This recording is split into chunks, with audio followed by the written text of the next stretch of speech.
The U.S. Department of Justice released its latest and largest tranche of files on Jeffrey Epstein. The 11,000 plus documents continue to stream of released information that began on Friday.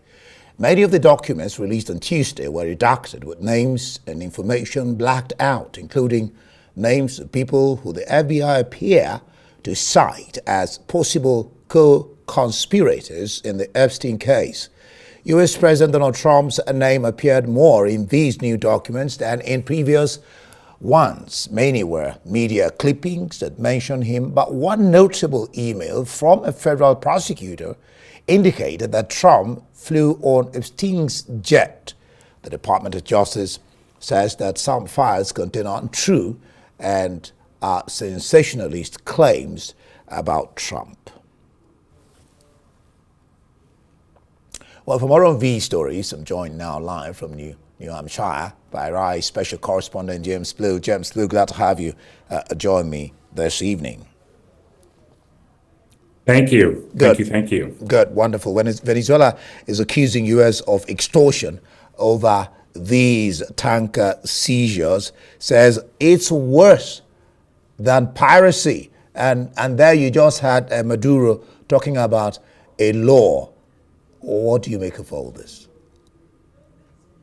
Yeah, I mean, look, the seizures in Venezuela are definitely escalating. And your tape package really did point out what the U.S. is trying to do is to establish its dominance within the Western Hemisphere.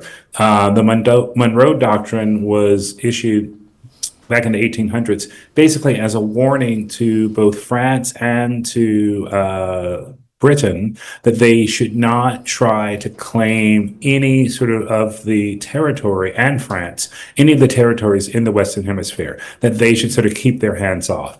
It seems that the Trump administration is trying to do the same thing, trying to develop a sphere of influence in the Western Hemisphere that would get other countries sort of out of the area. But, you know, it's very hard to understand exactly what the end goal is. Does Trump want the Maduro government to fall? He's very against the Venezuelan refugees who've come here. So any instability in Venezuela is likely to add to that burden. But clearly what is happening now, the U.S. is going after these tanker ships, these ships that have been sanctioned. They are gathering the oil, and I believe you're soon going to see them placing that oil onto the market without much that Venezuela can do. Venezuela gets a very large portion of its revenue from these oil sales. And if and when that revenue stops flowing, it'll be a very, very difficult time for President Maduro. But it could also have consequences for the U.S. because so many Venezuelans have left Venezuela to come to the U.S. Yeah, and of course, the question of legality of what the U.S. Trump is doing.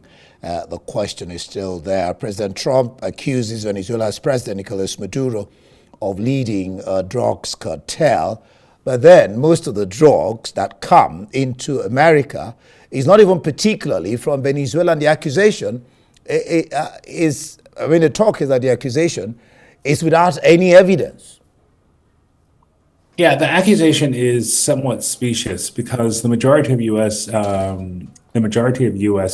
Drugs are coming from the Pacific. They're coming from the Mexico border. They're coming from China. They're not necessarily coming from Venezuela. What the Trump administration has done is to give themselves a justification to board these ships, a justification to set up the blockade, and they are doing that in an attempt to try to place pressure on the regime. It is without basis, and it really is without sort of legal precedent. What is really interesting to see because the U.S. is not part of the ICC, the case cannot be taken there. And it'll be very interesting. I think some of the families of those killed have taken their cases to courts within the U.S. It'll be very interesting to see if those U.S. courts decide that they have standing and they actually can do something. It is very clear that the legality of these operations are suspect, and some members of Congress, both the Senate and the House, have asked for the legal documents, the legal justification that allow the U.S. to make this move and to do these things, and they have not yet gotten that. Yeah, you talk about courts, and one can't help but talk about the UN Council and what can it do really over time. It's seemingly become a sort of toothless bulldog. When things occur, nothing really happens from the UN Council. But what can you tell us? Let's move away a bit from the Venezuelan saga to the Epstein files. What can you tell us about the latest, or what have you gleaned from the latest tranche released by the DOJ on Epstein files, particularly the question of redacting keeps popping up, this time with some names the FBI tags as co-conspirators? Yeah, I mean, basically, the Justice Department and the FBI have really tried very hard to make sure people who don't need to be revealed, that their names are protected.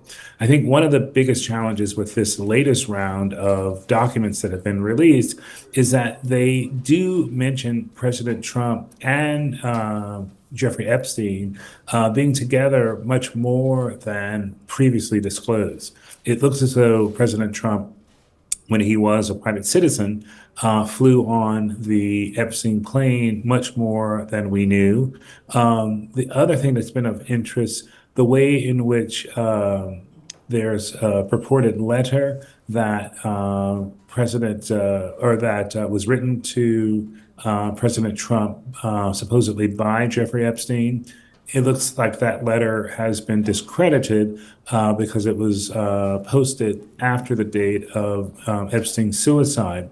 But there's a lot more information about the nature of the relationship between these two men, and in terms of the frequency with which they were with each other. And that, I think, has been very surprising simply because there was just not the sort of realization that they had spent so much time together.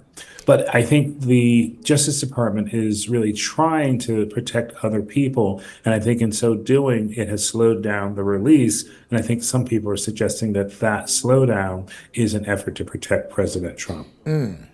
Yeah, still on Trump, his name appear more in these released files, but one noticeable email from a federal prosecutor indicated that Trump flew on Epstein's jet. Can you speak to this? Yeah, I mean, we now know that he was in the company of Jeffrey Epstein much more than he has admitted. What we don't know is whether he also, like Epstein, was, a predatory pedophile interested in young girls. We just don't know that. But yes, he definitely has more time with Donald Trump than had previously been revealed.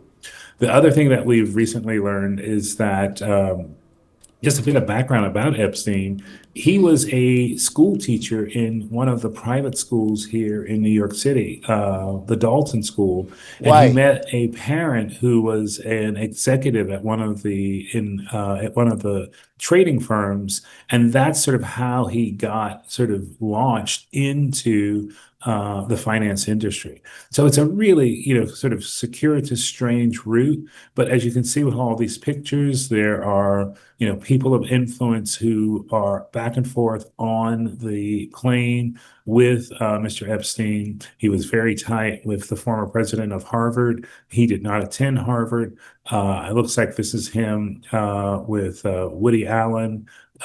This is Donald Trump seemingly on the plane. So there are lots of instances where Trump and Epstein certainly were together. We just don't know what activities they carried out during that time. No criminal activity has been linked to the United States president in all the None. talk about Epstein and the files. We'll drop it there. Thank you so much. Our special correspondent, James Blue. Thank you.